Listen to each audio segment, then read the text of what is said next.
Low ಮಗ, ನಿಮ್ಮಿಬ್ಬರು ವಿಷಯ ಗೊತ್ತಾಗಿ ಜೋಯ ಮನೇಲಿ ಅವಳನ್ನ ಲಾಕ್ ಮಾಡಿದಾರೋ? ಏಯ್ ಬೇಡ ಕಣೋ, ಅದು ಮುಸ್ಲಿಂ ಏರಿಯಾ. ಸ್ವಸ್ತಿ ಬಿಡ, ನಮ್ಮ ಮಾತು ಕೇಳೋ.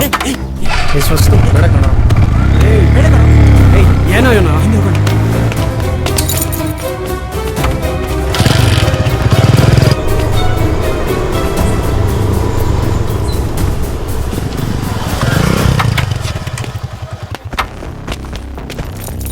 ಜೋಯಾ ಜೋಯಾ ಜೋಯಾ ಜೋಯಾ ಏಯ್, ನಾಚಿಕೆ ಆಗಲ್ಲ ನಿಂಗೆ? ನಿನ್ನ ಧರ್ಮನೇ ಬೇರೆ, ನಮ್ಮ ಧರ್ಮನೇ ಬೇರೆ. ಇಲ್ಲಿಂದ ಹೋದ್ರೆ ಸರಿ ಮಗನೇ, ಇಲ್ಲ ನಿನ್ನ ಹೆಣ ಬೀಳುತ್ತೆ. ಪ್ರೀತಿ ಮಾಡಿದ್ರೆ ಸಾಯಿಸ್ಬಿಡ್ತೀರಾ ಇಬ್ರು. ಮೇಜರ್, ಪೊಲೀಸ್ ಕಂಪ್ಲೇಂಟ್ ಕೊಟ್ಬಿಡ್ತೀನಿ. ನೀವೆಲ್ಲ ಇನ್ನು ಯಾವ ಕಾಲದಲ್ಲಿ ಇದ್ದೀರಾ? ಇಲ್ಲಿಂದ ಹೋಗ್ತೀಯೋ ಇಲ್ಲ? ಬೇಡ ಕಣ, ಬಿಟ್ಬಿಡ ಬಿಟ್ಬಿಡ, ಬೇಡ ಕಣ, ಬಾರೋ.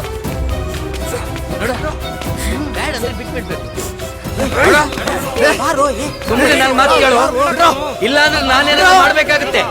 ಹೋಗು ಇಲ್ಲಿಂದ. ಅಮ್ಮ ಪ್ಲೀಸ್ ಬಿಡಮ್ಮ. ಅಮ್ಮ ನಾನು ಹೋಗ್ತೇನೆ. ನಡಿಯೇ ಒಳಗೆ. ನನ್ ಗೊತ್ತು ಇವ್ರಿಗೆ ಏನ್ ಮಾಡ್ಬೇಕು ಅಂತ. ಜೋಯಾ ಹೆದರ್ಕೋಬೇಡ, ಪೊಲೀಸ್ ಕರ್ಕೊಂಡ್ ಬರ್ತೀನಿ. ಇನ್ನೊಂದ್ಸರಿ ಕಾಣಿಸ್ಕೊ ಮಗನೇ, ನಿನ್ ಹೆಣ ಬೀಳುತ್ತೆ. ನೋಡು, ನೀನ್ ನಾಳೆನೆ ಬೆಂಗಳೂರು ಹೊರಡು. ಇದೆಲ್ಲ ತಣ್ಣಗಾಗುವವರೆಗೆ ಊರ್ ಕಡೆ ತಲೆ ಹಾಕ್ಬೇಡ. ನಮ್ಮಲ್ಲಿ ಹುಡುಗಿರಿಲ್ವಾ? ಇದೆಲ್ಲ ಎಲ್ಲಿ ಹೋಗಿ ತಲುಪುತ್ತೆ ಗೊತ್ತಾ ನಿಂಗೆ? ನೀನೊಬ್ಬನಿಂದ ಇಡೀ ಊರ್ ಹತ್ಕೊಂಡು ಉರಿಯುತ್ತೆ. ಜಾನ್, ಈಗ ಬಾರೋ ಹೊರಗೆ ನನ್ ಮಗನೇ. ಬಾರೋ, ನಂಬಿದ್ರೆ ಆಚೆ ಬರಲೇ. ಬರಲೇ, ಬಳೆ ತೊಟ್ಕೊಂಡಿದೀಯಾ?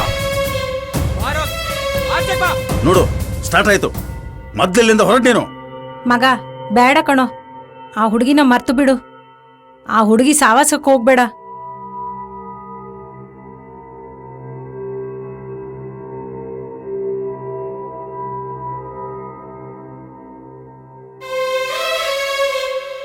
ಈ ಹುಡುಗ ನನ್ನ ಮಗಳು ತಲೆ ಕೆಡಿಸಿದ್ದಾನೆ.